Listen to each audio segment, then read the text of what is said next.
நேற்றைக்கு வரைக்கும் வீட்டுல பேச்சலர், இவர் துணியை இவரே துவைப்பார். ஒரு வாரத்துக்கு மூட்டை மாதிரி குமிச்சு வச்சு டெய்லி துவைக்கிற வேலை கிடையாது.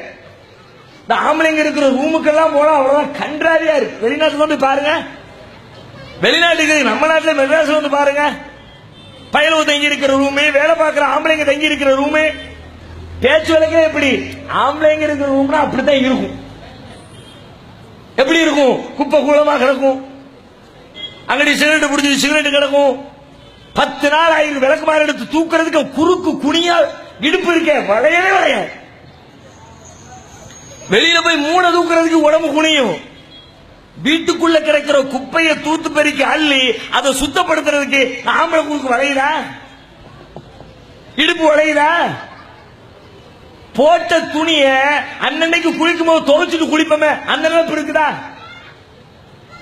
10 நாள் பயணம் பண்ணலாம்னா 10 நாளைக்கு தேவையான 10 டிரெஸ் இவ்வளவு பெரிய சூட்கேஸ்ல தூக்கிட்டு வர்றாங்க மனசார.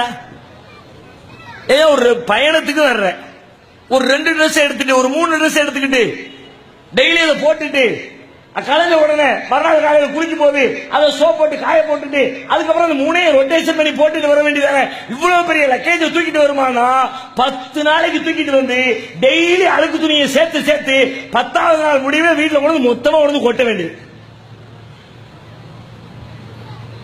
ஆல்ரெடி வீட்டுக்கு சம்பளம் இல்லாத வேலைக்காரி வச்சிருக்கிறோம்ல வண்ணாத்திய,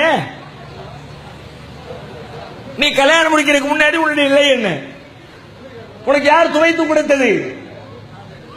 இன்னைக்கு சென்னை போன்ற பெருநகரங்களிலே ஒரு துணியை துவைப்பதற்கு ஹைஜீனிக்கான லாண்டரியில் ரேட் எவ்வளவு தெரியுமா? ஒரு பேண்ட்டுக்கு 40 ரூபா.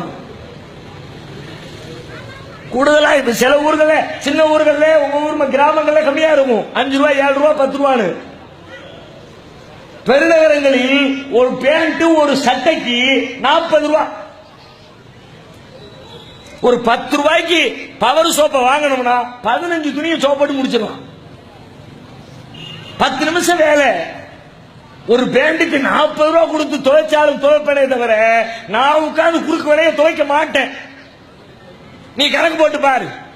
கல்யாணம் முடிச்ச காலத்துல இருந்து நீ கிளனா போய் சாகிற 65-70 வயசு வரைக்கும் ஒரு நாளைக்கு ஒரு டிரெஸ் வீதம் எத்தனை நாட்களுக்கு உன்னுடைய ஆடைகளை அவள் துவைத்து போடுகிறாள். துவைத்து போடுகிற பெண்ணுக்கு நீ கொடுப்பது நியாயமா? அவளிடத்தில் இருந்து நீ பெறுவது நியாயமா? சொல்லு. உலகத்தில் யாரு வேணாலும் நியாயம் சொல்லு.